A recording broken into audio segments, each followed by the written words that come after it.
ijtima, that they were having a spiritual bath. Would you come join the spiritual bath? That's how I heard it anyway. Actually, what they were saying in Arabic was bay'ah. In Urdu, it became bayat.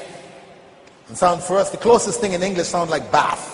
So we, the Westerners, we said spiritual bath. So we went into this room. Hazrat G was in the other room. And they had towels tied in a string, right? And we just held on to the towel. And we heard him saying something in the other room.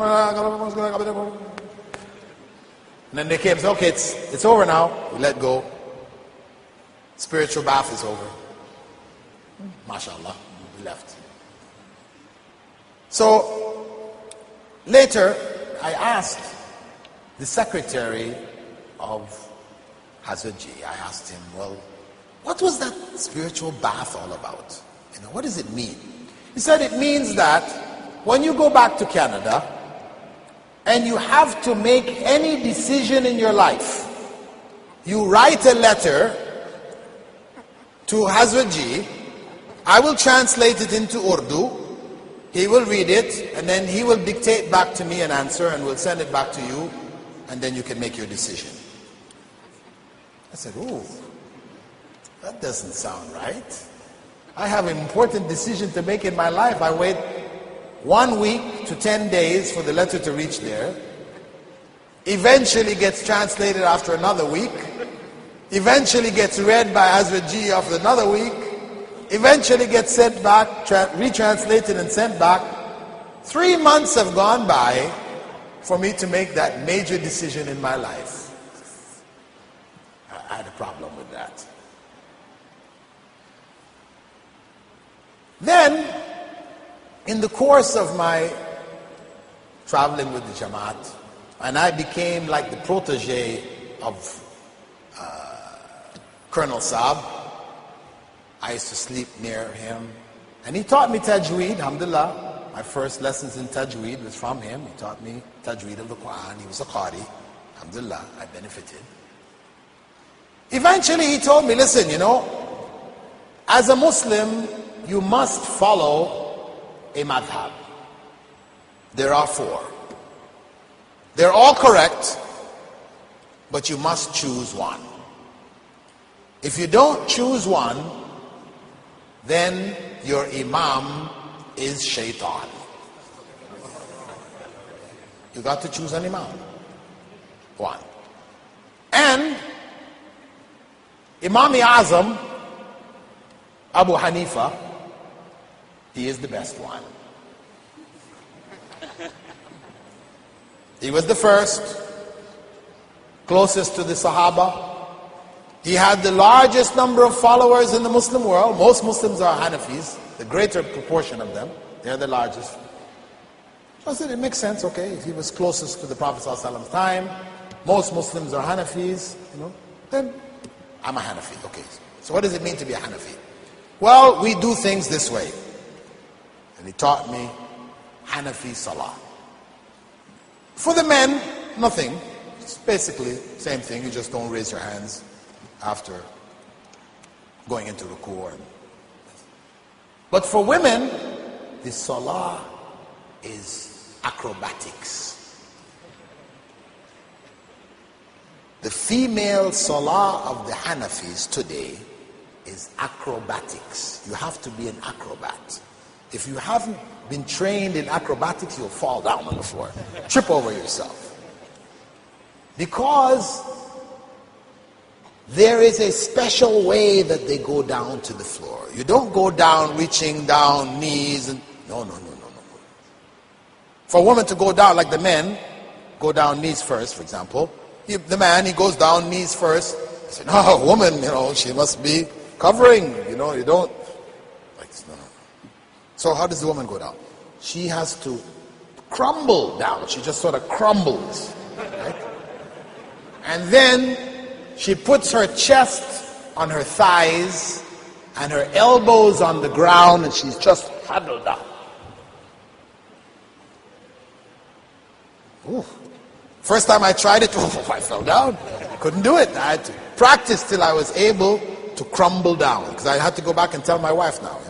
When I came back, I said, we are Hanafis. She said, what's that? I said, don't worry about the details, but we are Hanafis, and you have to pray like this. So, after I got back, we moved house, and I moved next to the masjid. And the brother whose house we rented an apartment in, he had a basement apartment, we rented it. He was from Egypt. His father was a scholar among the Ikhwan. And he had been raised in scholarship. So he started to teach me from fiqh al-sunnah. Teach me fiqh al-sunnah along with Shafi'i fiqh books. So I started to notice differences. Of course he was bringing evidences. He said, Prophet ﷺ did it, here's the proof. When I was with the Hanafis, there was no evidence. It's just, this is how you do it. Don't do this, you do that, you do this, don't do that. And actually when I was studying with them, I remember one occasion, because I was getting my information initially from Colonel Saab, and I found at one point in time that what he had told me when I sat with the Maulanas, some of them were saying something different. So I came back and I questioned Colonel Saab. Maulana so-and-so said that. He said, this is a young guy, young Maulana. He just got out of Maulana school. He doesn't know how to wipe his behind in the winter or in the summer. I said, oh, there's a way to wipe your behind in the winter and the summer? I said, yes. It's not the same. When you wipe your behind in the winter, you are supposed to do it counterclockwise. And when you wipe it in the summer, you do it clockwise.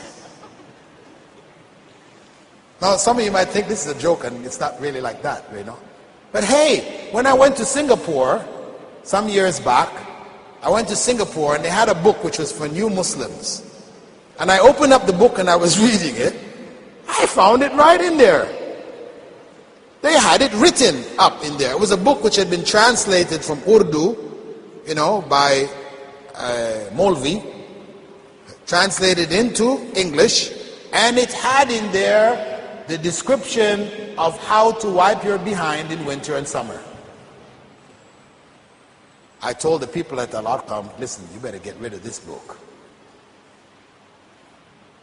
Anyway, the point is that the brother who started to teach me Shafi'i madhab, I started to see differences, and questions were in my mind. Maulana Saab had said, Colonel Saab had said that they're all right. So there was problems coming up here. I befriended some Moroccans, hung out with them, and the Moroccans that I hung out with, though they were kind of nominal Muslims still, because they used to tell me, they said, back home in Morocco, we break our fast with hashish.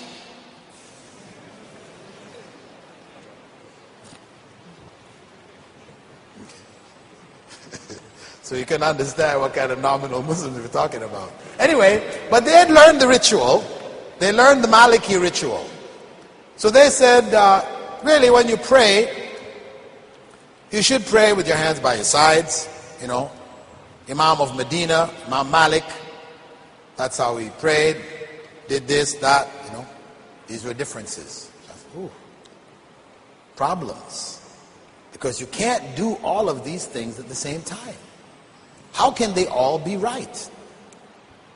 The Hanafis say if you touch a woman, your wudu is not broken.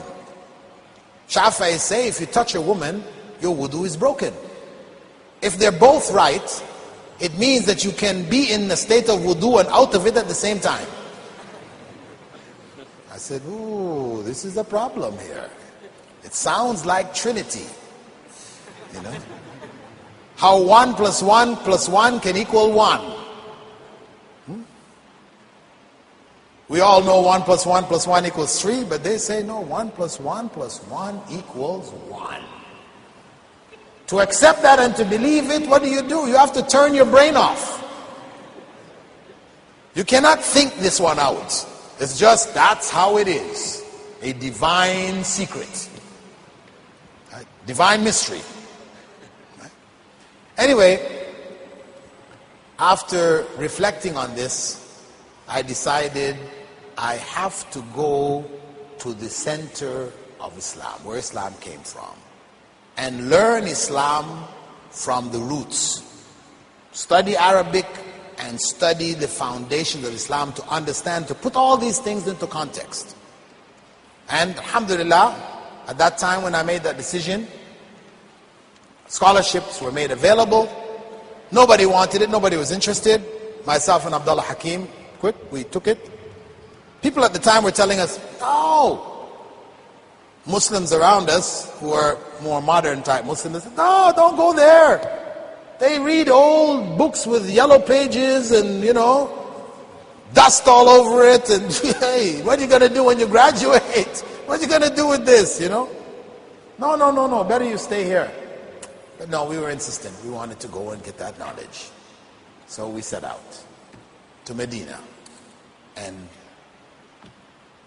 the rest is studying in Medina, graduating, studying in Riyadh, masters, teaching, completing PhD, becoming a professor, and here I am before you. Alhamdulillah.